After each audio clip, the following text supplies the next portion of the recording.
തിരുവനന്തപുരം ജില്ലയിലെ മണ്ഡലങ്ങളിലെ പ്രചരണങ്ങൾ കൊഴുപ്പിക്കുകയാണ് ഇടതുമുന്നണി സ്ഥാനാർത്ഥികൾ. റോഡ് ഷോ അടക്കമുള്ള പ്രചരണ പരിപാടികളിലേക്ക് സ്ഥാനാർത്ഥികൾ കടന്നു. വർക്കല നിയോജക മണ്ഡലം കേന്ദ്രീകരിച്ചാണ് ആറ്റിങ്ങൽ മണ്ഡലം സ്ഥാനാർത്ഥി വി ജോയിയും കോവളം നിയോജക മണ്ഡലം കേന്ദ്രീകരിച്ച് തിരുവനന്തപുരം മണ്ഡലം സ്ഥാനാർത്ഥി പന്ന്യൻ രവീന്ദ്രനും പ്രചരണ പരിപാടികൾ നടത്തും. ഇന്നലെ തിരുവനന്തപുരത്ത് നഗരത്തിൽ പന്ന്യൻ രവീന്ദ്രന്റെ റോഡ് ഷോയൊക്കെ ഉണ്ടായിരുന്നു. വലിയൊരു ജനക്കൂട്ടത്തെയൊക്കെ നമുക്ക് കാണാൻ വേണ്ടി കഴിഞ്ഞു. ആ രീതിയിൽ വളരെ ആവേശകരമാണ് തെരഞ്ഞെടുപ്പ് പ്രചരണങ്ങൾ. സുലേഖ തിരുവനന്തപുരത്ത് നിന്ന് നമ്മളോടൊപ്പം ചേരുകയാണ് രാവിലെ തെരഞ്ഞെടുപ്പ് കാഴ്ചകളുമായി. Sulekha, good morning. Good morning Manu. തെരഞ്ഞെടുപ്പ് വിശേഷങ്ങൾ ചൂടുപിടിക്കുകയാണ്. സ്ഥാനാർത്ഥികളൊക്കെ പ്രചരണ പരിപാടികൾ ഊർജിതമായി മുന്നോട്ട് കൊണ്ടുപോകുന്നു. ഇന്ന് തിരുവനന്തപുരത്ത്, അതായത് തിരുവനന്തപുരം മണ്ഡലം, ആറ്റിങ്ങൽ നിയോജകം, ആറ്റിങ്ങൽ ലോക്സഭാ മണ്ഡലം, ഈ രണ്ട് മണ്ഡലങ്ങളാണല്ലോ തിരുവനന്തപുരത്തിന്റെ പരിധിയിൽ വരുന്നത്. പ്രചരണ പരിപാടികൾ എങ്ങനെയാണ് ഇന്ന് പ്ലാൻ ചെയ്തിരിക്കുന്നത്? ഇന്ന് റോഡ് ഷോ ഒക്കെ ഉണ്ടോ, അതോ വീട് കയറിയുള്ള പ്രചരണങ്ങളിലേക്കൊക്കെ കടക്കുകയാണോ? എന്താണ് തീരുമാനം?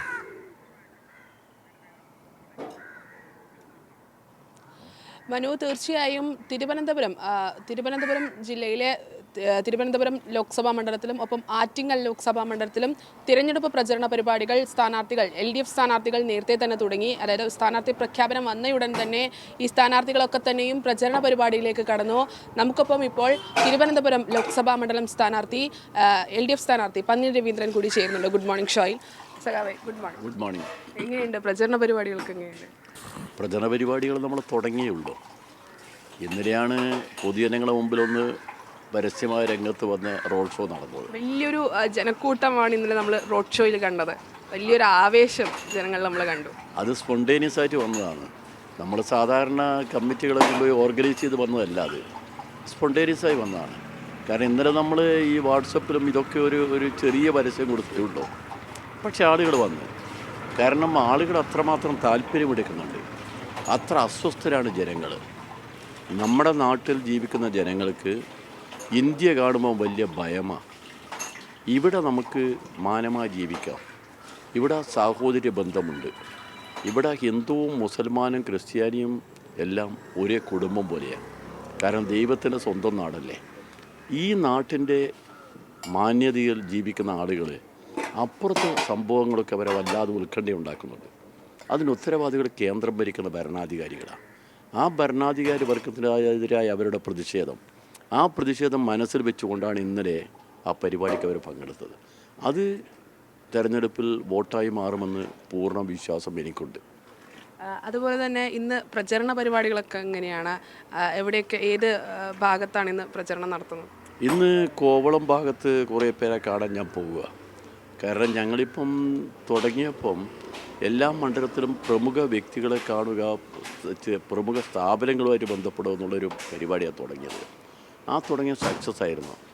നമ്മളിപ്പം നെയ്യാറ്റിൻകര, അതുപോലെ പാറശാല, അത് കഴിഞ്ഞിട്ട് നേരെ വന്ന് നമ്മളെ വട്ടിയൂർക്കാവ്, പിന്നെ കഴക്കൂട്ടം, ഇത്രയും മണ്ഡലങ്ങളിൽ പ്രമുഖ വ്യക്തികളെ ഒരു റൗണ്ട് കണ്ട്. ഇനിയും കാണേണ്ട ആളുകളുണ്ട്. അപ്പോൾ അതിന് ശേഷം ഇപ്പം നമ്മൾ ഇവിടെ പോവുക.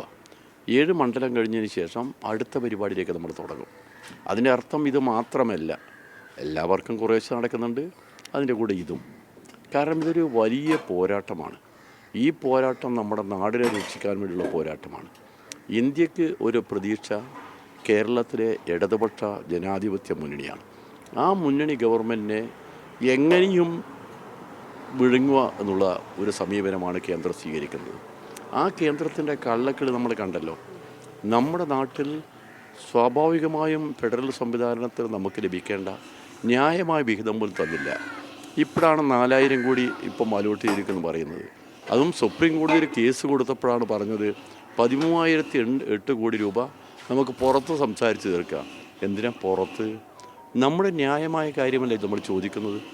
ഇങ്ങനെയുള്ളൊരു സ്ഥിതിയിൽ കേരളത്തെ സാമ്പത്തികമായി ഞെരിക്കുമ്പോൾ, നമ്മുടെ നാട്ടിൽ നടക്കേണ്ട കാര്യങ്ങൾ നടക്കാതിരിക്കുമ്പോൾ ആ ജനങ്ങൾ അസ്വസ്ഥരാകും, ഗവൺമെൻറ്റിനെതിരായി തിരിയും. അതാണ് അവരെ നോട്ടം.